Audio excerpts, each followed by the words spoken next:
નમસ્કાર દોસ્તો, હું ગોપાલ ઇટાલિયા. આજે 12 તારીખ અને બપોરના આશરે 2:30 વાગવા આવ્યા છે.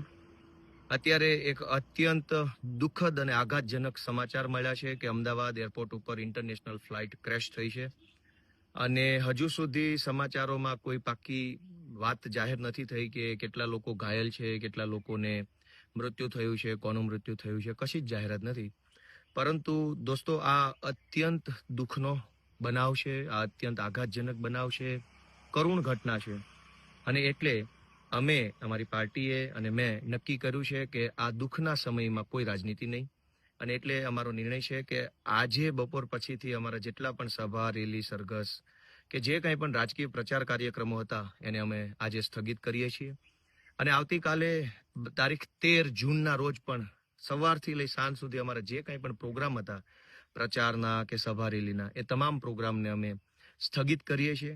મિત્રો, આ દુઃખનો સમય છે, આઘાતનો સમય છે. માણસ બની અને સંવેદનશીલતા દર્શાવવાનો આ સમય છે, ત્યારે અમે કોઈ રાજનીતિ કરવા માંગતા નથી. આજે આપણા ગુજરાત ઉપર આફત આવી છે ત્યારે હું અને અમારી આખી પાર્ટી કોઈ પણ પ્રકારની ચૂંટણીલક્ષી રાજકીય ટીકા ટિપ્પણી કર્યા વગર બિનશરતી રીતે, સ્પષ્ટ રીતે અને મજબૂત રીતે ગુજરાત સરકારના સમર્થનમાં છીએ.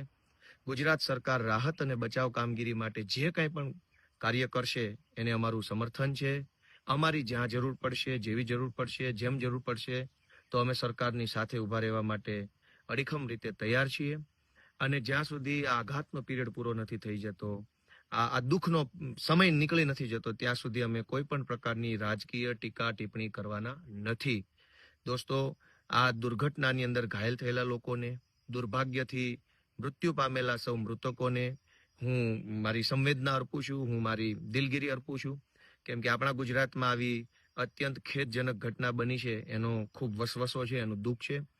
મિત્રો, એક વિનંતી એ પણ છે કે ગુજરાત ઉપર આફત આવી છે, આ બહુ મોટો ઘટના બની છે. ગુજરાતમાં અગાઉ ક્યારેય પણ પ્લેન ક્રેશ થવાની ઘટના નથી બની. ત્યારે આ પ્લેન ક્રેશ થવાના વિડીયો હોય, ફોટો હોય, જૂના વિડીયો, જૂના ફોટો, પછી તો બધું જ વસ્તુ વાયરલ થવા લાગે છે. તો બધાને વિનંતી છે કે સમાજના તમામ વર્ગમાં ભય અને ચિંતા ન ફેલાય, અફવા ન ફેલાય, સમાજની અંદર લોકો તણાવમાં ન આવે, પેનિક ન થઈ જાય, એટલા માટે આપણે સૌ સંયમ બનાવી રાખીએ.